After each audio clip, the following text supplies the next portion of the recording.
Bonjour, dans le cadre du cours, nous allons répondre à cette question suivante. Est-ce que l'Auto-Québec est une entreprise responsable socialement? Premièrement, nous allons découvrir les réalités d'un monde vibrant d'émotions fortes et de promesses infinies de l'Auto-Québec, une référence indiscutable dans le domaine du divertissement. Chaque billet, chaque tirage et chaque mise vous transporte dans un tourbillon de chance et d'excitation. La RSE est cruciale pour les entreprises, impliquant un engagement éthique et un impact positif sur la société et l'environnement. L'Auto-Québec s'engage à promouvoir le jeu responsable tout en maintenant l'intégrité des jeux. Elle innove dans le divertissement tout en respectant les normes légales. En régulant les jeux de hasard, elle combat les activités illégales, y compris celles liées au crime organisé. Parlons maintenant de son histoire. L'Auto-Québec, société d'État du Québec depuis 1969, gère les jeux de hasard dans la province. En plus de réguler ses activités pour assurer un environnement sûr, elle contribue à l'économie locale en créant des emplois et en soutenant diverses initiatives. Cependant, cette approche souligne une vision restreinte de la RSE, mettant l'accent principalement sur les obligations économiques et légales, négligeant souvent les aspects sociaux et environnementaux. Que offre l'Auto-Québec?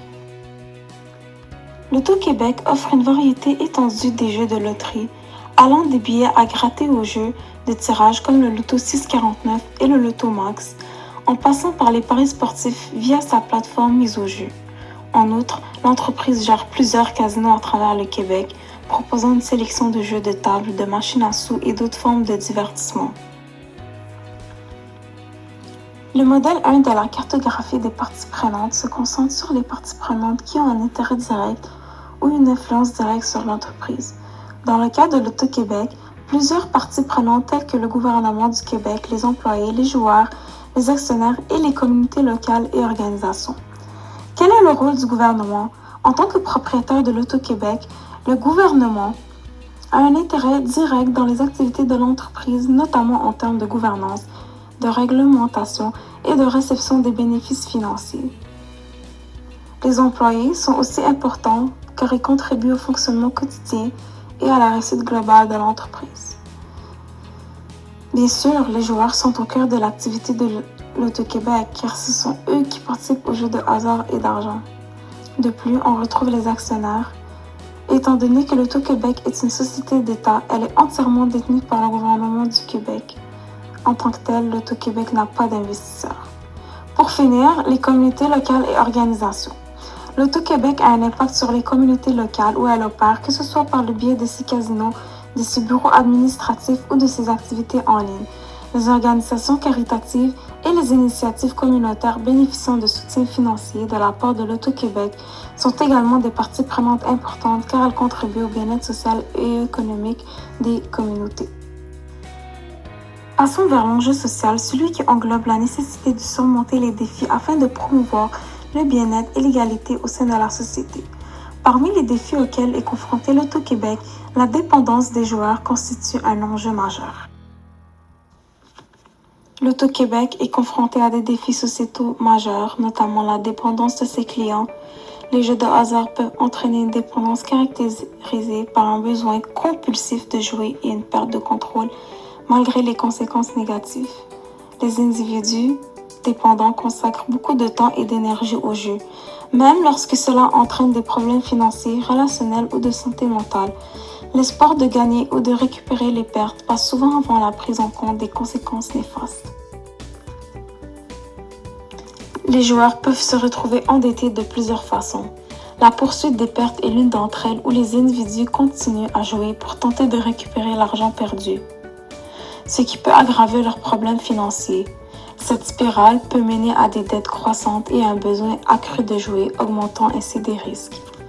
Pour ceux souffrant de jeux compulsifs, l'envie de jouer peut l'emporter sur la prise de décisions financières rationnelles, entraînant des dettes importantes malgré la conscience des conséquences financières. Quelles sont les conséquences négatives de l'instabilité financière? Malgré les efforts pour contrôler leur comportement de jeu, les personnes dépendantes peuvent avoir du mal à s'abstenir de jouer. Cette dépendance peut causer des problèmes financiers graves avec des dépenses excessives dans l'espoir de gagner au Loto-Québec, entraînant des dettes importantes et une instabilité financière. La gestion de l'argent devient difficile avec des dépenses impulsives et des difficultés à respecter les obligations financières impactant non seulement les personnes dépendantes, mais aussi leurs familles. Le jeu excessif peut mener à un endettement durable et à la manipulation des proches pour obtenir de l'argent afin de continuer à jouer. Gagner $1 million à la loterie peut se transformer en cauchemar si on ne gère pas judicieusement ses finances. Le jeu compulsif peut entraîner de graves problèmes de santé mentale tels que l'anxiété, la dépression et d'autres troubles, surtout chez les individus vulnérables. Les conflits familiaux et l'isolement peuvent également découler du jeu excessif. Depuis 1995, le jeu compulsif a été lié à 401 suicides au Québec. Depuis que l'Auto-Québec a introduit ses appareils de loterie vidéo dans les bars de la province, au moins 401 joueurs pathologiques ont mis fin à leur jour, selon une enquête de la presse basée sur les rapports du bureau du coroner. Tout d'abord, l'Auto-Québec propose des solutions individuelles. Les joueurs ont la possibilité de s'auto-exclure volontairement des établissements de jeu pour une période spécifiée, limitant ainsi leur accès au jeu. Ensuite, au niveau institutionnel, l'Auto-Québec offre aux joueurs la possibilité d'établir des limites sur leurs dépenses de jeu et réfère à ceux montrant des signes de dépendance à des services professionnels d'aide. De plus, des visites régulières dans les établissements sont effectuées pour garantir le respect des réglementations en vigueur. L'Auto-Québec organise également des campagnes de sensibilisation pour éduquer les joueurs sur les dangers du jeu excessif et promouvoir des comportements responsables.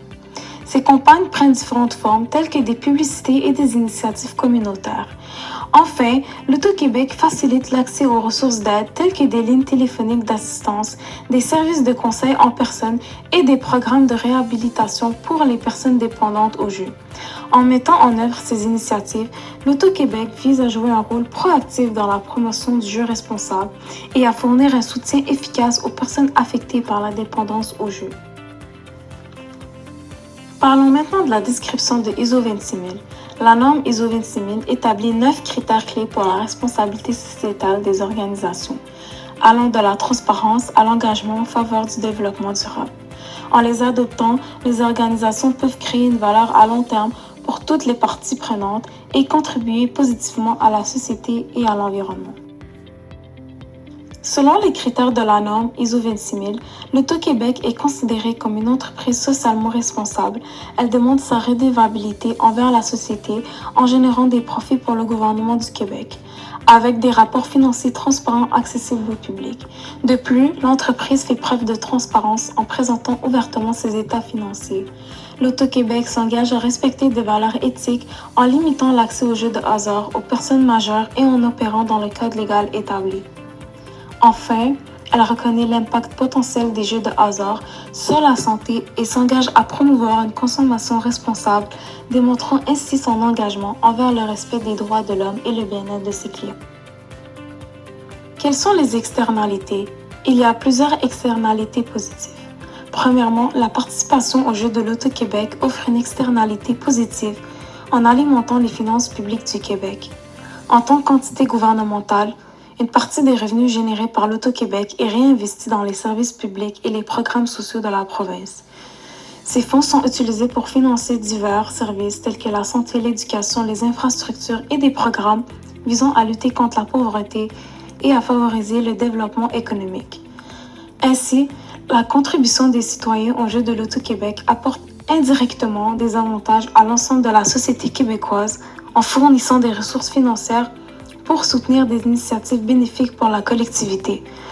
Malheureusement, une externalité négative attribuable à l'Auto-Québec réside dans l'impact potentiel sur les individus et les familles confrontés à des problèmes de dépendance aux jeux. Pour certains joueurs, les jeux de hasard peuvent devenir une obsession entraînant des difficultés financières, des conflits familiaux, des problèmes professionnels et des troubles de santé mentale. Ces répercussions négatives peuvent également avoir un impact sur la société dans son ensemble, avec des coûts sociaux et économiques associés à la gestion des problèmes de jeu, tels que les dépenses de santé, les services sociaux et la diminution de la productivité au travail. Ainsi, la promotion et la facilitation des jeux de hasard peuvent engendrer des externalités négatives en entraînant des conséquences préjudiciables pour les individus, les familles et la collectivité. En conclusion, l'Auto-Québec divise l'opinion publique en tant qu'entreprise des jeux d'argent et de hasard.